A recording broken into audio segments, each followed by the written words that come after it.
Estamos de novo aí estudando a carta que mudou o mundo, a epístola de São Paulo à Igreja de Roma, a epístola aos Romanos, uma epístola que eu não paro de elogiar, né? Essa é a nossa mensagem número 33. Estamos indo para a metade do capítulo 7, que é um verdadeiro tratado sobre a libertação da lei, né? A lei que é pura, a lei que é santa, a lei que reflete o caráter de Deus, a lei pela qual toda a humanidade será julgada de acordo com os seus preceitos, né? Só que a lei não traz cura. A lei, ela revela o poder do pecado que está dentro de nós. A lei revela a nossa incompetência para obedecer, cumprir os mandamentos de Deus.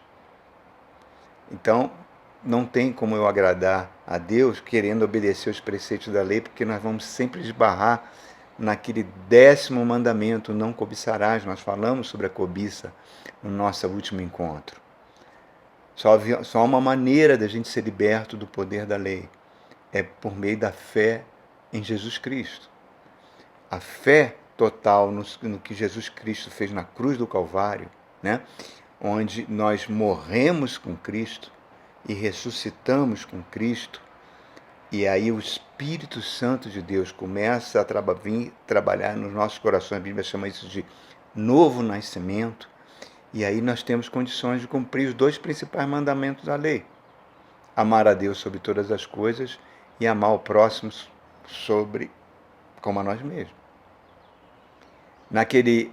No último encontro nós falamos sobre a cobiça, né? Nós falamos que todo o problema do ser humano esbarra nesse 10º mandamento: não cobiçarás, que é a pedra de tropeço, é a mãe da inveja. Assista essa mensagem, irmãos, é muito importante. Então, a cobiça, ela pode ser revestida de uma pseudo-santidade, de uma pseudo-fé. Logo depois que nós gravamos essa mensagem, naquela mesma semana, né, já tem aí em torno de 15 dias, surgiu aquele escândalo no meio evangélico, aquela rede de pastores que estavam saqueando as pessoas, prometendo, se a pessoa doasse R$ 25, ganharia 1 octilhão. 1 octilhão, irmão. Olha que coisa louca, absurda isso. Se você pegar o produto interno bruto de todos os países do mundo, deve dar, por alto, assim, em torno de 300 trilhões de dólares. 1 octilhão é mais do que isso. Então, se a pessoa der R$ 25, ela receberia isso. Isso é macumba, isso é magia negra. Isso não é evangelho do nosso Senhor Jesus Cristo. E o que mais chocou foi que 50 mil evangélicos já acreditaram nisso. Agora acreditaram, o problema não é esses pseudos pastores enganarem o povo, não. O problema é as pessoas permitirem que a cobiça no seu coração as deixe enganar.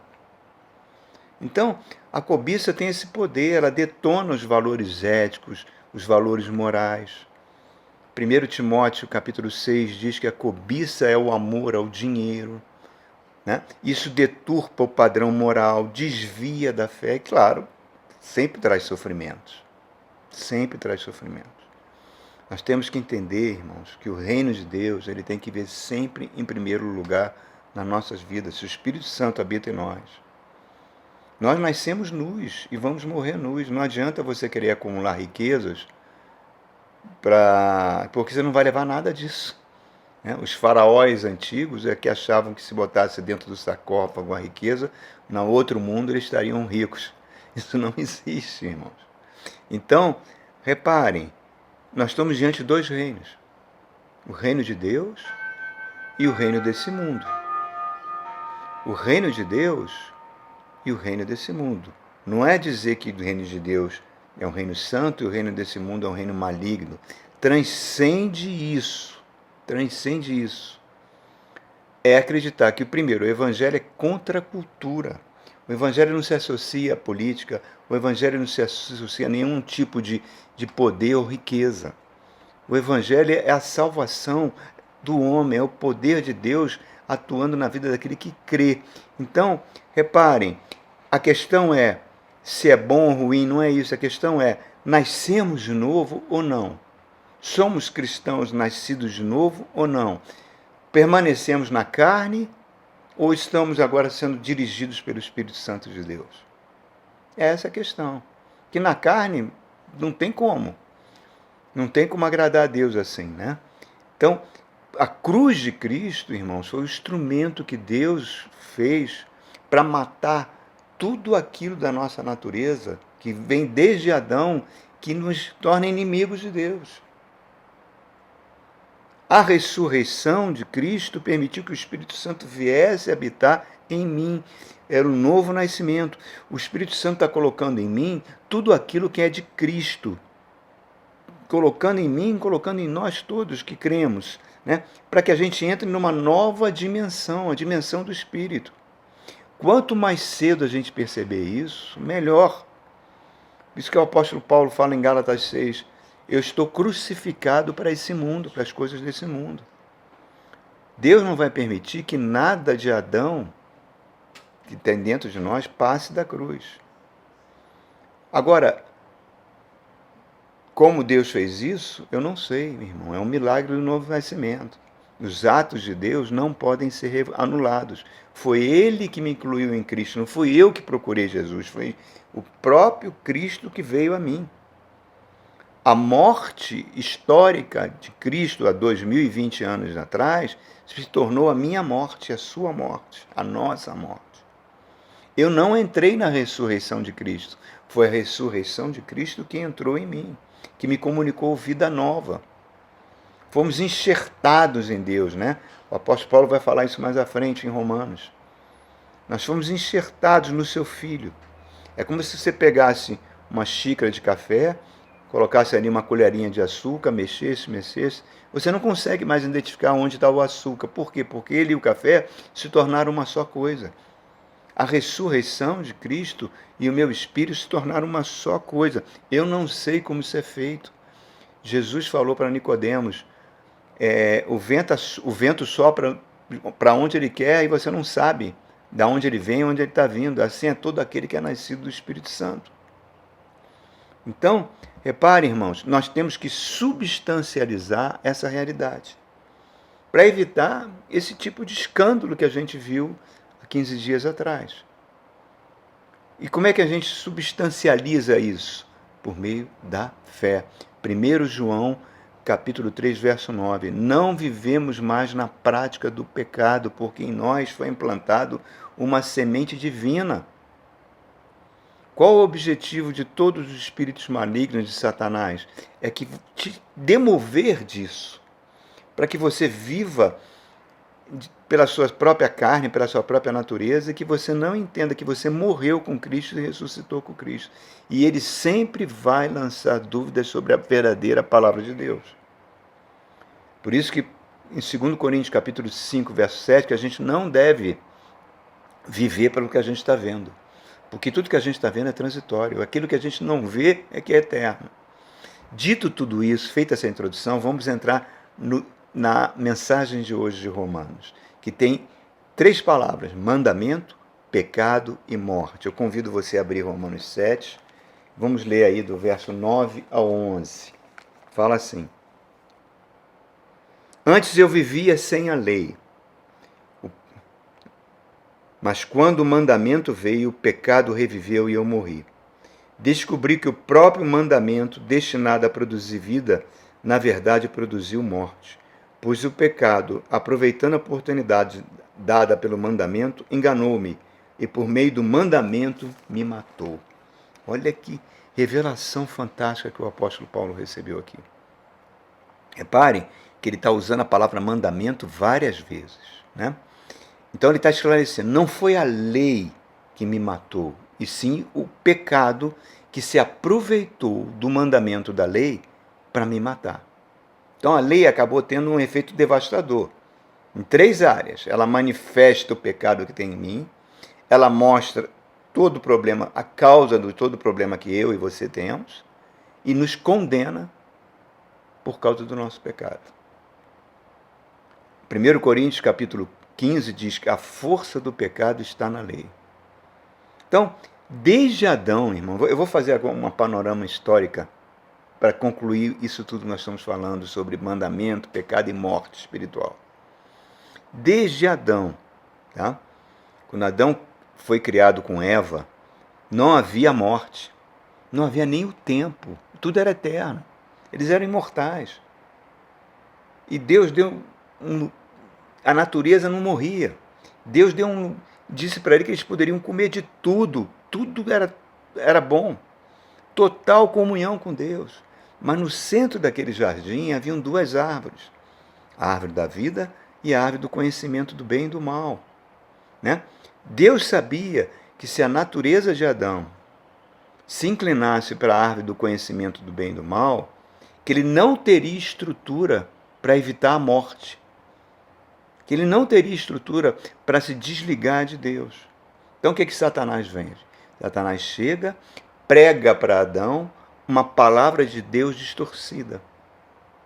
Ali Satanás estava fundando a primeira religião do mundo. Tenta imaginar, irmãos. Vamos imaginar uma represa. Você tem aquela quantidade imensa de água represada por uma barreira. Se aquela barreira se rompe, aquela água vai inundar o vale todo, vai causar uma destruição tremenda, correto? A água já está ali em potencial. Ela só vai se tornar uma energia destruidora se a represa romper. É exatamente isso. O pecado já poderia estar ali presente, porque Deus deu livre-arbítrio ao ser humano. Se o ser humano permitisse que o pecado entrasse, ele causaria uma destruição tremenda. E foi exatamente isso que aconteceu. E aí o homem, ao longo dos séculos, vem criando religiões para tentar se comunicar de novo com Deus, que a comunicação, o relacionamento foi perdido por Deus. Quando Deus cria o homem ali em Gênesis 2, 3, a queda do homem, em Gênesis 4, acontece logo o primeiro homicídio. Caim mata o seu próprio irmão. Aí a história vai se desenvolvendo. E o homem vivia mais de 1000 anos naquela época, vivia entre 900 e 1000 anos de vida. Né? Os descendentes de Caim começam a povoar a terra.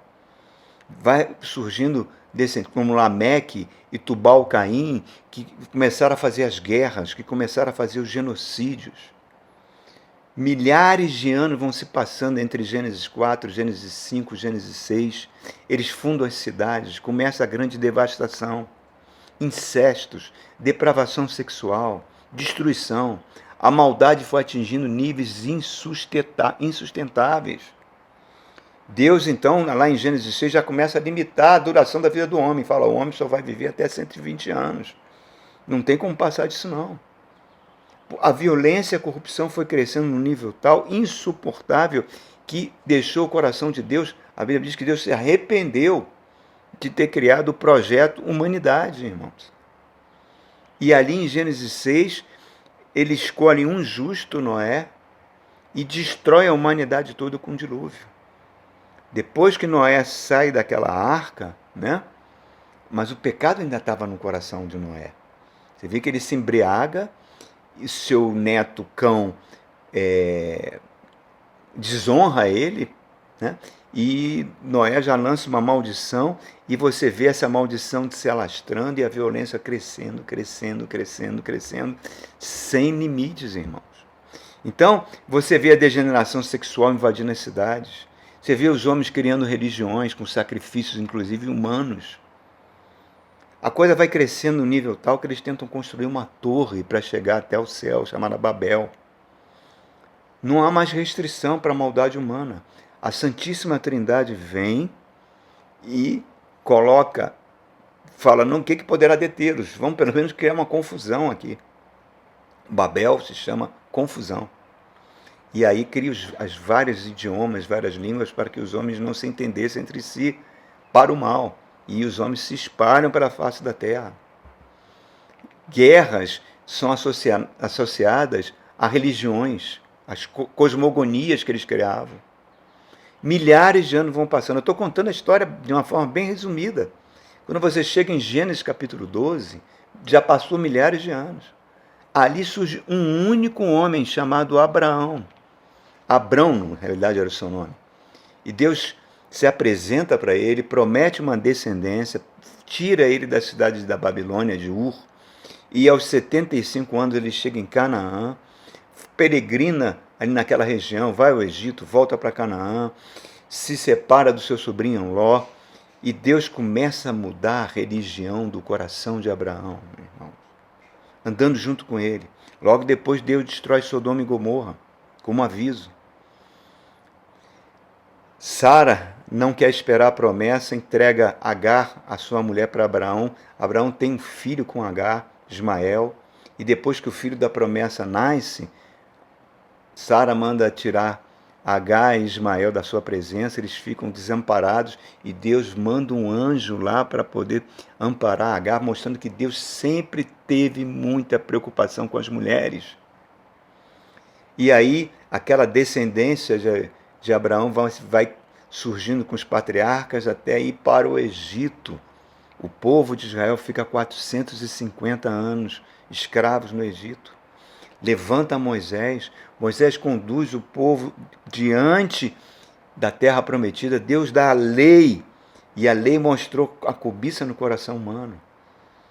Depois vem o período dos juízes, quase 400 anos, onde há guerras, provações, fome, tudo devido ao pecado humano, irmãos. Aí começa a monarquia, Deus levanta Davi, um homem segundo o coração de Deus. Faz a promessa do Redentor para Davi. Aí morre Davi, vão surgindo novos reis, e a idolatria, e a prosperidade, e sacrifícios terríveis, vão criando religiões que vão afastando o homem de Deus. Deus levanta os profetas, avisando que o povo de Israel tinha que voltar para os caminhos do Senhor. Não volta. Aí vem o exílio, eles perdem tudo, vão para o exílio, 70 anos, volta um grupo muito pequenininho e volta a ocupar, reconstrói o templo. Aí, o que acontece? Mais ou menos 450 anos antes de Jesus nascer, os gregos invadem aquela região e começa o período dos macabeus, que lutavam pelos judeus contra a cultura grega, destruir a fé deles. E mesmo assim, a corrupção continua no meio de Israel. Surge a dinastia dos Herodes. Roma vem mais ou menos 70 anos antes de Jesus nascer e toma conta daquela região toda. Mas quando chega no ano 0 da nossa era, né, que a gente passou a contar, Roma, surge o imperador Augusto, o primeiro imperador. A história chama de a plenitude dos tempos. Ali nasce, naquela época, o Redentor de toda a humanidade, Jesus Cristo. Jesus Cristo nasceu sem pecado, não tinha semente de Adão, não poderia estar debaixo de uma sentença de morte. É crucificado, é glorificado, sobe aos céus, está à direita do Pai, envia o Espírito Santo para convencer a humanidade do pecado e levar o povo de Deus de volta para a cruz de Cristo. O Espírito Santo passa a habitar no coração humano uma promessa fantástica que os profetas tinham previsto. A igreja vai crescendo na face da terra durante 300 anos debaixo de duríssima perseguição, debaixo de martírio, até que mais ou menos no século IV o imperador Constantino transforma o cristianismo em religião oficial do Império Romano. E aí ela se associa com o poder político. E aí a corrupção entra, voltam os sacrifícios, volta a corrupção. Roma dura aí mais 1000 anos, mais ou menos no ano 450 é destruído no Ocidente, mas o Império do Oriente continua com os bizantinos, mais ou menos 1050 até 1400 anos da queda de Constantinopla. E reparem, e aí, com o fim do Império Romano, surge o Sacro Império. O Sacro Império, que tinha até o Papa, junto com o Imperador da Europa, como os principais guias. E Deus, mais ou menos, no final aí do século XV, Deus levanta Lutero. E Lutero traz a reforma protestante, resgata de volta a palavra de Deus. E a palavra de Deus faz uma grande revolução na Europa. Romanos, a carta que mudou o mundo, é responsável por essa revolução também. Aí nós estamos, olha só, estou contando a história humana desde o Éden. Aí nós chegamos ali, mais ou menos, por volta de 1600, 1700, né, surgem os anglicanos, os presbiterianos, e novamente o poder político está associado, até com os protestantes. Surge então um movimento dissidente, surgem vários anabatistas, etc., mas os puritanos, que saem perseguidos da Inglaterra e vão para a América do Norte colonizar o que seria os Estados Unidos. E ali o evangelho cresce de uma forma fantástica, trazendo uma prosperidade para a nação tremenda. Ao mesmo tempo, na Europa, o movimento iluminista, a Revolução Francesa, o materialismo não para de crescer. No século XIX surgem as teorias do socialismo, que vai terminar no comunismo, que tudo isso começa a questionar a palavra de Deus, dogmas cristãos, é Satanás trabalhando.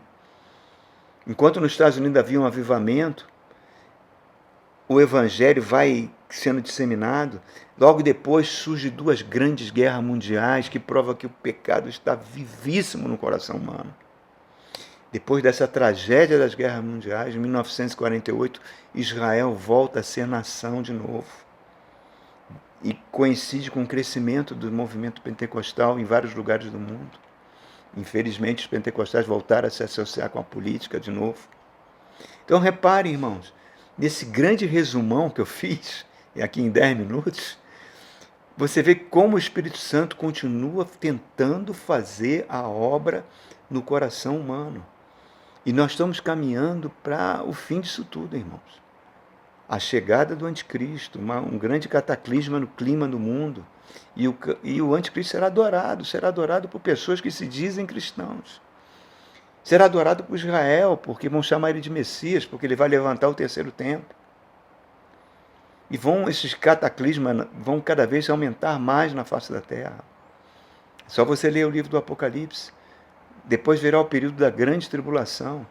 Então reparem, tudo isso que Paulo está falando, o pecado veio, a lei mostrou que ele está dentro de mim, a lei mostrou que eu não tenho condição de não ser cobiçoso, a não ser que o Espírito Santo venha me transformar. Então mostrou que eu sou assim, eu morri. Ele vai falar mais lá na frente: miserável homem que sou, o mal que eu não quero eu faço, o bem que eu quero fazer eu não consigo. Então nós precisamos dessa ação do Espírito Santo, porque a morte, o pecado e a lei vão atuar até a grande batalha do Armagedon, quando Cristo vai voltar para implantar o reino de Deus de forma definitiva. E todos nós, irmãos, iremos ser julgados. Todos nós estaremos diante do grande tribunal de Cristo, o tribunal branco. Todos os livros serão abertos, onde a vida de todas as pessoas estão ali registradas. E todos nós seremos julgados. Agora, tem o livro da vida. E esse livro da vida consta: eu espero o teu nome e o meu nome estejam lá. Que nós agora começamos uma nova vida a partir do momento que nós entregamos a vida a Jesus Cristo. Então, irmão, isso é o que importa. No tempo que resta para você de vida ainda nesse planeta, um planeta que é dominado pelo pecado, um planeta que é dominado pela maldade humana, do coração humano, um planeta que ignora Deus, o seu Criador, que a gente possa estar com o nosso nome nesse livro.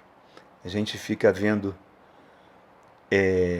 tanto dinheiro que alguns governos gastam com pesquisas no espaço, né? Pensando um dia, até os filmes de ficção científica falam isso, de colonizar planetas. Eu falei, misericórdia, já pensou se um dia o ser humano conseguisse isso? Levar o pecado para outros planetas? Fazer um novo colonialismo, né? Um neocolonialismo planetário? Misericórdia, trazer maldade para o resto do universo? Espero que isso nunca aconteça, irmãos. Que isso, se vier a acontecer, seja depois que todos nós estivermos com o corpo de glória, agindo e pensando e sendo cada vez mais parecido com Jesus Cristo. Deus é muito paciente. Ele tem toda a eternidade para transformar a gente. Então, irmãos, que a gente possa se submeter à ação do Espírito Santo, tá? Para que a lei não mostre o pecado que traz no nosso coração e com isso traga morte eterna. Amém? Que Deus abençoe você ricamente. Até o nosso próximo encontro, onde estaremos estudando mais um pouquinho dessa epístola fantástica. Fica com Deus, irmão.